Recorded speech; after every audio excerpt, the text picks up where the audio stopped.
নমস্কার সকলকে উৎপল শেরওয়ার চ্যানেলে স্বাগত। আমি উৎপল তোমাদের সাথে। আজকের ভিডিওতে আমরা ক্লাস 6 এর লেসন 4 এইচ.জি. ওয়েলসের লেখা the shop that never was এই গদ্যাংশের প্রথম ইউনিটের প্রতিটি লাইনের বাংলা অনুবাদ করব এবং প্রথম ইউনিটের শেষে যে অ্যাক্টিভিটিগুলো আছে তার উত্তর নিয়ে ডিটেলসে আলোচনা করব। তাই তোমরা ভিডিওটা স্কিপ না করে অবশ্যই প্রথম থেকে শেষ পর্যন্ত দেখবে। আর যারা আজ আমার চ্যানেলটা প্রথম দেখছো বা চ্যানেলটা এখনো সাবস্ক্রাইব করেনি তার চ্যানেলটা সাবস্ক্রাইব করে অবশ্যই পাশে থাকা বেল বাটনটা প্রেস করবে, যাতে পরের ভিডিওগুলো আপলোড করার সাথে সাথে তোমাদের কাছে নোটিফিকেশন পৌঁছে যায়। আর আমি অলরেডি ক্লাস 6 এর প্রথম 3টি লেসনের প্রতিটি লাইনের বাংলা অনুবাদ এবং অ্যাক্টিভিটির উত্তর নিয়ে ভিডিও আপলোড করেছি। যারা সেই ভিডিওগুলো দেখোনি তাদের জন্য আমি ডেসক্রিপশন বক্সে সেই ভিডিও লিঙ্ক দিয়ে দিয়েছি, তোমরা অবশ্যই তোমাদের সময় মতো দেখে নিও। চলো শুরু করা যাক। আজকের বিষয় ক্লাস 6 এর লেসন 4 এইচ.জি. ওয়েলসের লেখা the shop that never was. দেখো, আমরা মূল গল্পটি শুরু করার আগে লেখক পরিচিতি সম্পর্কে একটু জেনে নেব। এইচ.জি. ওয়েলসের পুরো নাম হলো হারবার্ট জর্জ ওয়েলস, 1866 to 1946। যে হারবার্ট জর্জ ওয়েলস, যিনি জন্মগ্রহণ করেন 1866 খ্রিস্টাব্দে এবং পরলোক গমন করেন 1946 খ্রিস্টাব্দে। এ ফেমাস ইংলিশ রাইটার, একজন বিখ্যাত ইংরেজ লেখক। Was best known for his science fiction, তিনি বিখ্যাত ছিলেন তার বিজ্ঞান সম্পর্কিত রচনার জন্য। His most notable science fictions include, তার সবথেকে বিখ্যাত বিজ্ঞান সম্পর্কিত রচনাগুলোর মধ্যে ছিল the time machine, the invisible man etcetera ইত্যাদি। যে তার সবথেকে বিখ্যাত বিজ্ঞান ভিত্তিক রচনাগুলো হচ্ছে the time machine, the invisible man ইত্যাদি। Wells also wrote many short stories, Wells এছাড়াও লিখেছিলেন অনেকগুলি ছোট গল্প। One of his best known short stories is, তার বিখ্যাত ছোট গল্পগুলির মধ্যে একটি হলো the country of the blind, যে সেটার নাম হচ্ছে the country of the blind. The shop that never was is an adoption, the shop that never was গল্পটি সংগৃহীত হয়েছে from is famous short story the magic shop, the magic shop নামক ছোট গল্প থেকে। এরপরে দেখো, আমরা লেটস শেয়ারেতে একটা ক্রসওয়ার্ড পাজেল দেওয়া আছে, সেই ক্রসওয়ার্ড পাজেলটা একটু সলভ করে নিই, তারপরে আমরা মূল গদ্যাংশে প্রবেশ করব। দেখো কি বলা আছে, read the following hints and solve the crossword. চলো নিচের হিন্টসগুলো পড়ি এবং ক্রসওয়ার্ড পাজেল যেটা দেওয়া রয়েছে আমাদের একটা শব্দ তরঙ্গ, সেটা সমাধান করি। দেখো, এক ক্রস মানে পাশাপাশি, আর ডাউন মানে হচ্ছে উপর নিচ। দেখো, একের দাগে ডিসঅ্যাপিয়ার, আমি তোমাদের সুবিধার জন্য উত্তরগুলো লিখে দিয়েছি। দেখো, ভ্যানিশ। দুই হচ্ছে a piece of glass to see one's reflection, সেটা হবে মিরর, আয়না। এবার ডাউন উপর নিচে দেখো, the trick that makes things appear or disappear, এটা হবে ম্যাজিক। আর চারে হচ্ছে পারফরমেন্স, এটা হবে show.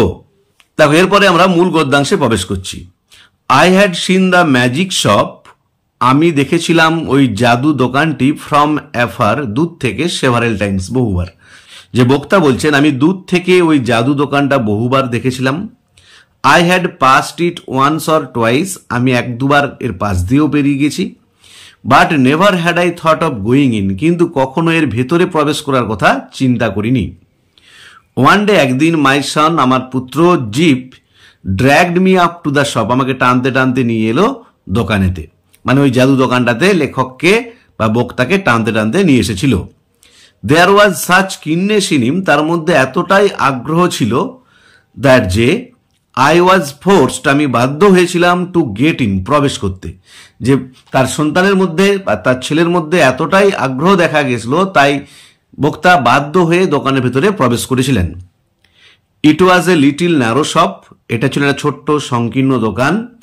Not very well Litt, যথেষ্ট আলোও ছিল না। অন দ্য শপ কাউন্টার, দোকানের কাউন্টারে, there were several crystal ball, সেখানে ছিল অনেকগুলি কাঁচের উজ্জ্বল বল। অন দ্য ফ্লোর, মেঝেতে, দেয়ার ওয়ার ম্যাজিক মিরর্স, ছিল জাদু আয়না। দেখো, আয়নাগুলোর বিশেষত্ব কি?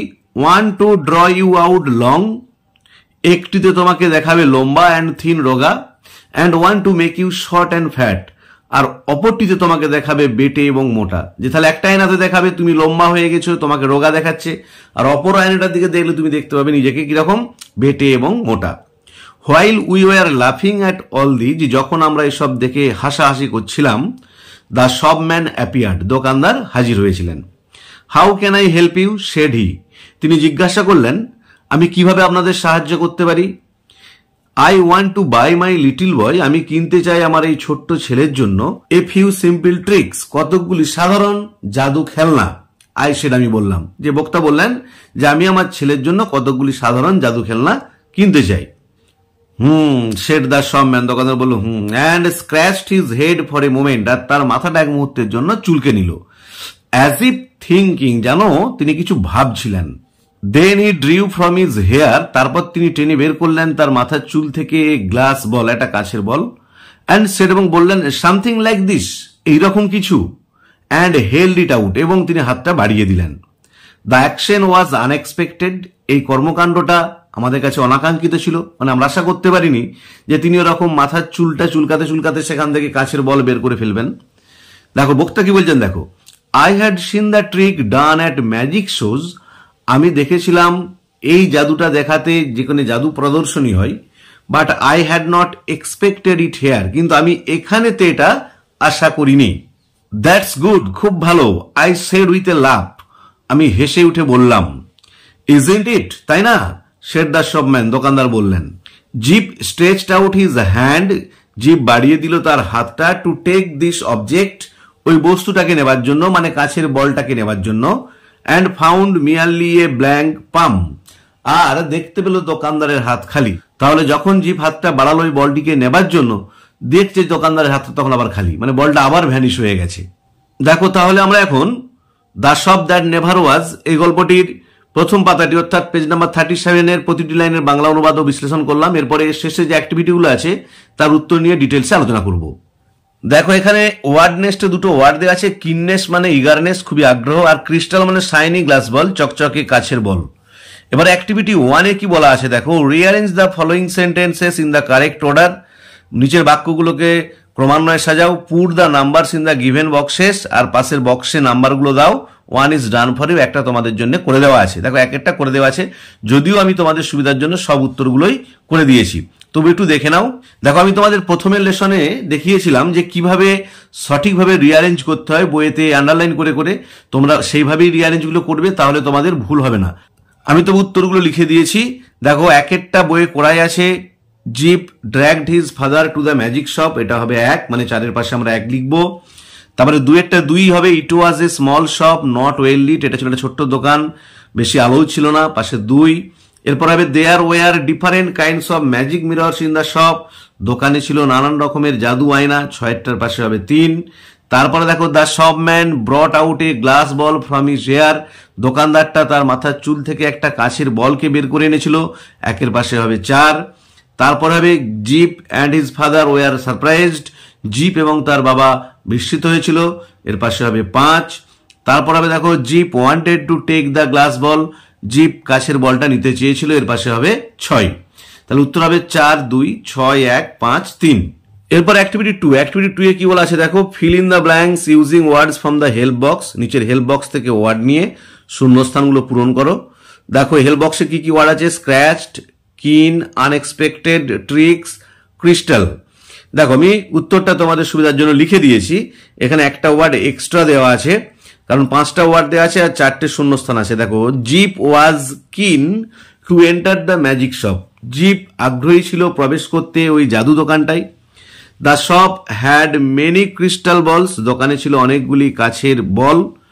Jeeps father wanted to buy some tricks, জিপের বাবা চেয়েছিল কিনতে কতগুলো জাদু খেলনা, ফর হিজ সন, তার ছেলের জন্য।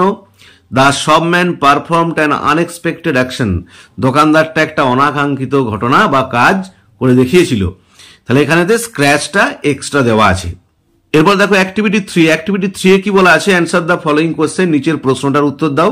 দেখো why did Zip find the shopman's palm blank, কেন জিপ দেখেছিল দোকানদারের হাতটা খালি ছিল।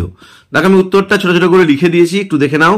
Zip found the shopman's palm blank, Zip দেখেছিল দোকানদারের তালুটা খালি, because he had already put the ball in Zip's pocket, কারণ সে ইতিমধ্যেই বলটাকে জিপের পকেটে প্রবেশ করিয়েছিল, বাই হিজ ম্যাজিক্যাল ট্রিক্স, তার জাদুর দ্বারা।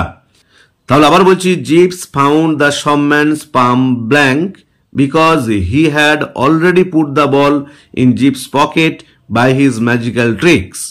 তাহলে আজকের ভিডিওতে আমরা ক্লাস 6-এর লেসন 4 H.G. ওয়েলসের লেখা the shop that never was এই গল্পটির প্রথম পৃষ্ঠাটি অর্থাৎ পেজ নম্বর 37 37 পাতার বা প্রথম ইউনিটের প্রতিটি লাইনের বাংলা অনুবাদ করলাম এবং প্রথম ইউনিটের শেষে যে অ্যাক্টিভিটি 1, 2, 3 ছিল এই তিনটে অ্যাক্টিভিটির উত্তর নিয়ে ডিটেলস আলোচনা করলাম। ভিডিওটি যদি ভালো লেগে থাকে অবশ্যই লাইক, শেয়ার ও কমেন্ট করে জানাবে। আর যারা আজ আমার চ্যানেলটা প্রথম দেখছো বা চ্যানেলটা এখনো সাবস্ক্রাইব করোনি তারা অবশ্যই চ্যানেলটা সাবস্ক্রাইব করে পাশে থাকা বেল বাটনটা প্রেস করবে, যাতে পরের ভিডিওগুলো আপলোড করার সাথে সাথে তোমাদের কাছে নোটিফিকেশন পৌঁছে যায়। আর যারা অলরেডি সাবস্ক্রাইব করে নিয়েছো তাদের অসংখ্য ধন্যবাদ।